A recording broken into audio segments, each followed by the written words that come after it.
하나님 앞에 기도하고 예배하고 하나님 앞에 살아갈 때 한 가지 중요한 사실을 깨닫는 것이 필요합니다. 하나님은 우리의 마음에 관심이 많으세요. 우리 마음 안에 일어나고 있는 일들, 내 마음에 드는 생각들, 또 내 마음에 어떤 것을 결정하고 또 때로는 우리가 고집을 피우기도 하고 타협을 하기도 하고 내 마음이 무너지기도 합니다. 많은 사람들이 요즘 보이지 않는 곳에서 이 마음이 무너져서 잠 못 이루는 분들이 꽤 많습니다. 관계의 어려움 때문에, 삶의 무거운 무게 때문에 내 손으로 해결할 수 없는 여러 가지 상황들 가운데 마음이 아파요. 그 마음이 아픈 분들이 참 많은데 오늘 하나님께서 그 마음 안에서 일어나고 있는 일 가운데 어떻게 관심을 갖고 계시고 어떻게 일하고 계시는지를 발견할 수 있게 되기를 원합니다. 느헤미야는 마음이 불편해지기 시작했습니다. 왜냐하면 자기 동생이었던 하나니가 예루살렘에 관한 소식을 보고 와서 전해주었기 때문입니다. 근데 그 소식이 느헤미야에게 있어서 별로 상관이 없는 일로 치부할 수도 있는 일이었습니다.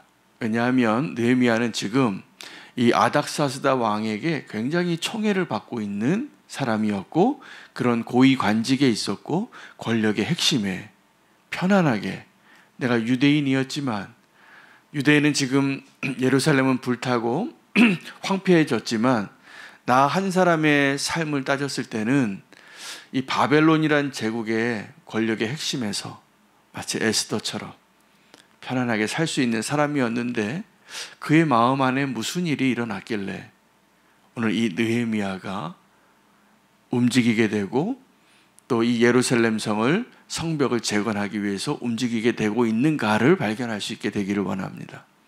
소식을 듣고 그는 마음이 불편해졌습니다. 그래서 기도합니다. 눈물로 기도합니다. 근심이 됩니다. 하나님, 너무 마음이 아픕니다. 저 예루살렘 성을 언제까지 저렇게 황폐하게 놔두시려고 하십니까?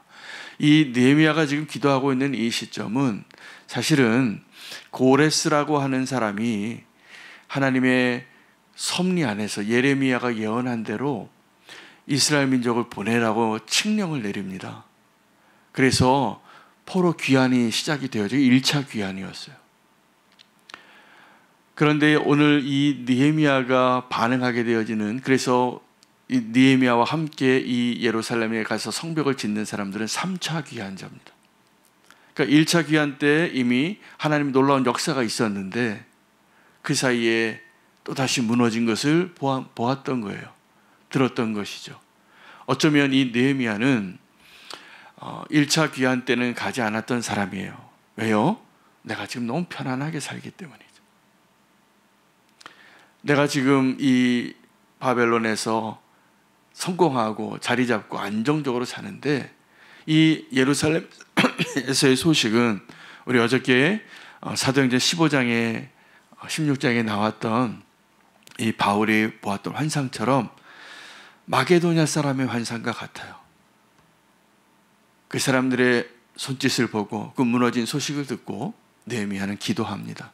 여러분, 우리의 기도가 어떤 기도가 소중하냐 하면 하나님, 내가 지금 무언가를 원하는데 내가 원하는 것을 들어주세요. 내가 지금 너무나 아픈데 내 문제로 기도할 때 하나님 들어주실 겁니다.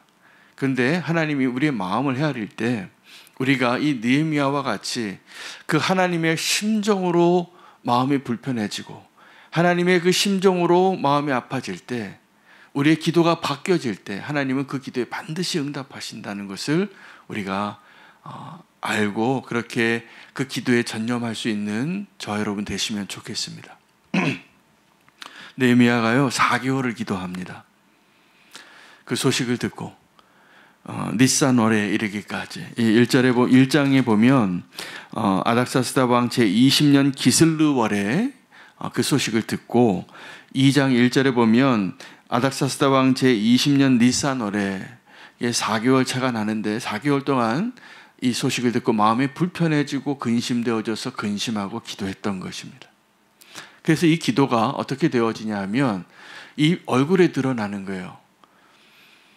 아닥사스다 왕이 이 느헤미야를 참 사랑하고 총애했습니다. 그래서 권력의 핵심에 두고 술 따르는 자의 자리에 세운 거죠. 왕에게 드려지는 떡 맡은 관원, 술 맡은 관원은 비서실장이에요. 권력의 핵심이에요. 그 사람 통해서 듣고 그 사람 통해서 판단하는 거예요. 그 사람의 의견을 묻고. 그런데 그 사람이 그 자리에 오르기까지 얼마나 자기 관리를 하고 그 왕에게 충성했겠습니까? 그런데 마음에 불편한 얼굴이 나타나면 위태로운 자리예요. 그 자리는 표정 관리를 잘해야 돼요. 늘 왕에게 기쁨이 되어지고 충원하고 충성된 마음이 늘 확인되어져야 되는 자리예요. 근데 왕이 느낀 겁니다. 이 사람이 지금 딴 생각하고 있구나. 왕이 물어요. 너 지금 아프지도 않은데 얼굴이 왜 근심이 수심이 있느냐고. 여러분, 이 왕이 이 느헤미야의 얼굴 보고 마음을 헤아리는 거거든요. 얼굴을 보고.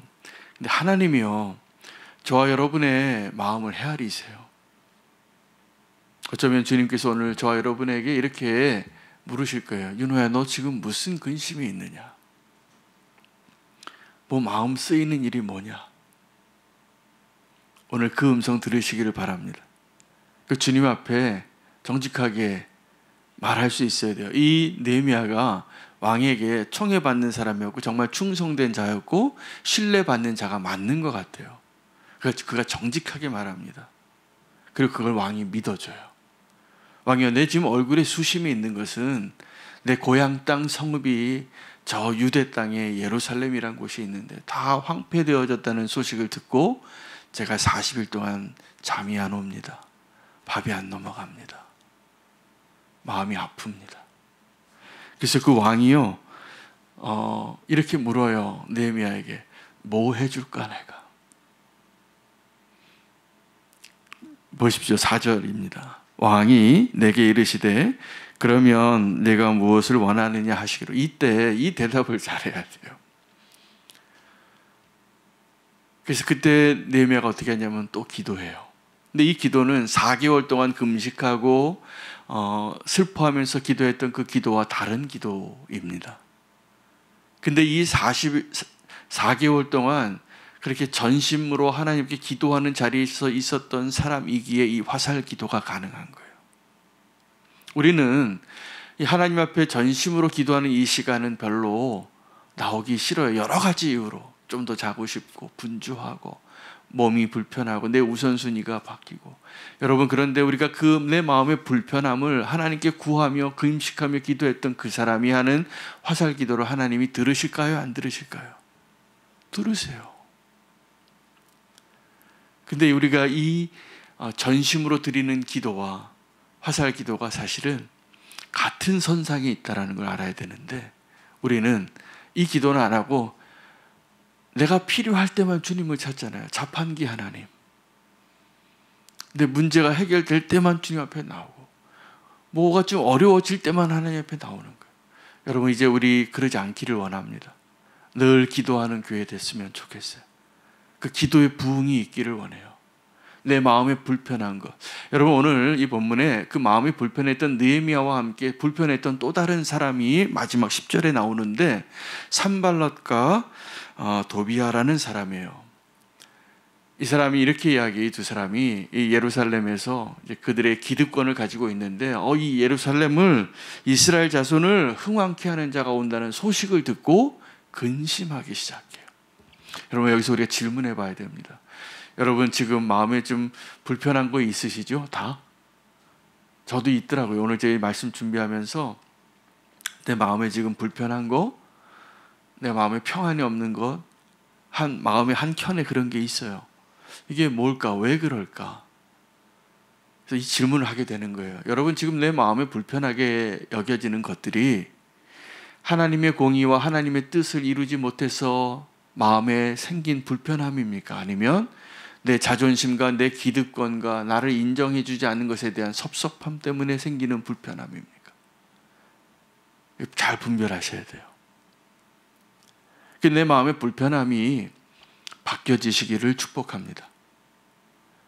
나의 기득권과 나의 생각 때문에 생기는 불편함은 내려놔야지 우리가 산발랏과 도비아가 되지 않는 겁니다. 그 내려놓으셔야 돼요. 내려놔도 괜찮아요.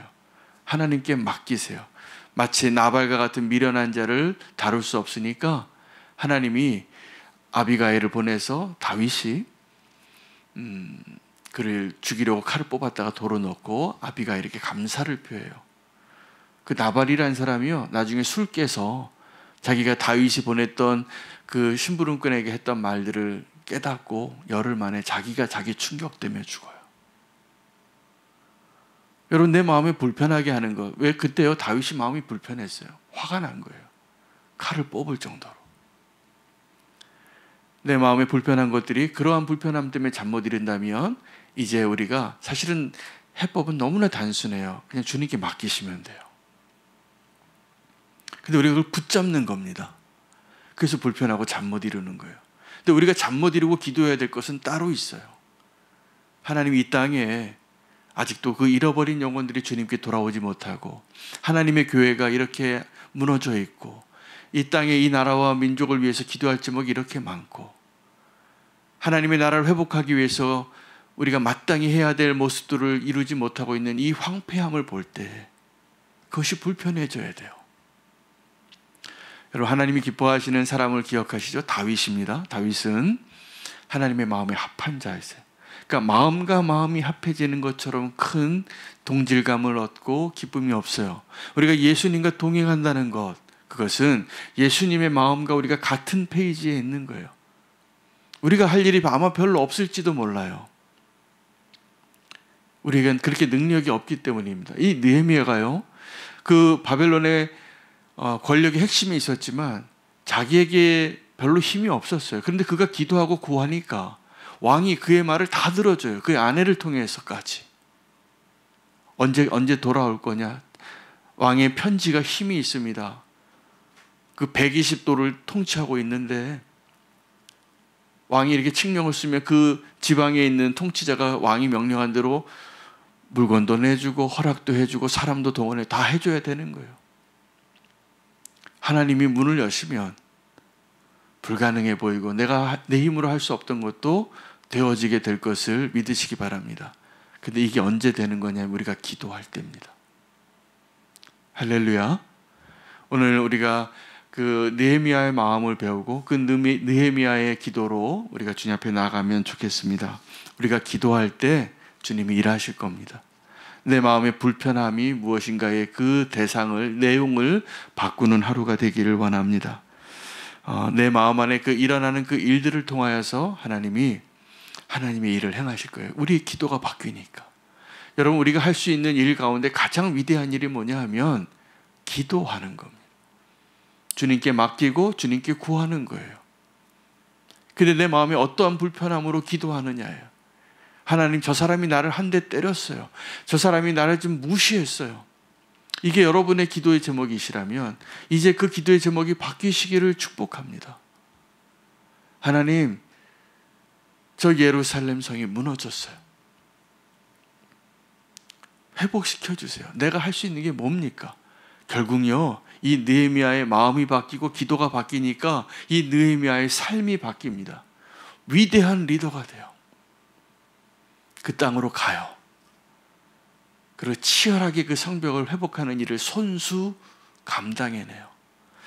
주님께서 오늘 그 아름다운 일들을 저와 여러분 가운데 이루어 주실 수 있도록 우리의 마음을 주님께 온전히 내어드리는 이 시간 되기를 원합니다.